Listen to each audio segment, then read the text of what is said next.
দেশের আপামর জনগণ পুরানা বস্তা পচা দুর্গন্ধময় সেই রাজনীতি আর চায় না।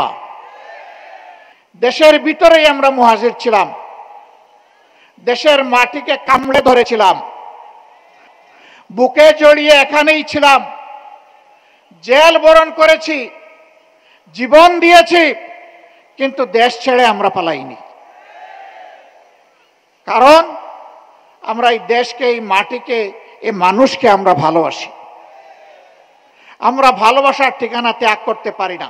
দেশের আপামর জনগণ পুরানা বস্তা পচা দুর্গন্ধময় সেই রাজনীতি আর চায় না। এই রাজনীতির আমূল পরিবর্তন চায়, সংস্কার চায়, নতুন বাংলাদেশ দেখতে চায়। নতুন বাংলাদেশ পুরাতন ফর্মুলায় আর চলবে না ইনশাআল্লাহ।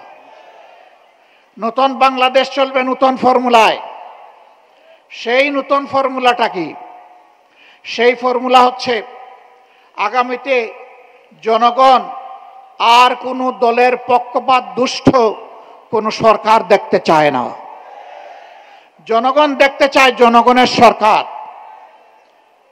যেই সরকারের প্রত্যেকটি নিয়োজিত ব্যক্তি নিজের জন্য চিন্তা করার আগে জনগণের স্বার্থ নিয়ে ভাববে।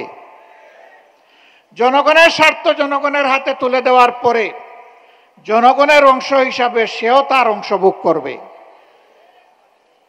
যেই সরকার জনগণের ভাগ্যের পরিবর্তনের কথা বলে জনগণের সাথে প্রতারণা করে নিজের ভাগ্যের পরিবর্তন করবে না,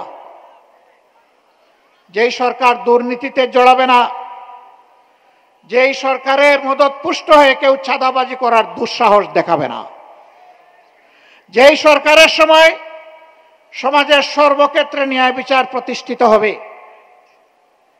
নারী পুরুষ সকলেই সম্মানের সাথে শান্তিতে এই সমাজে বসবাস করে উন্নয়নের গর্বিত অংশীদার হবে, ভূমিকা রাখবে।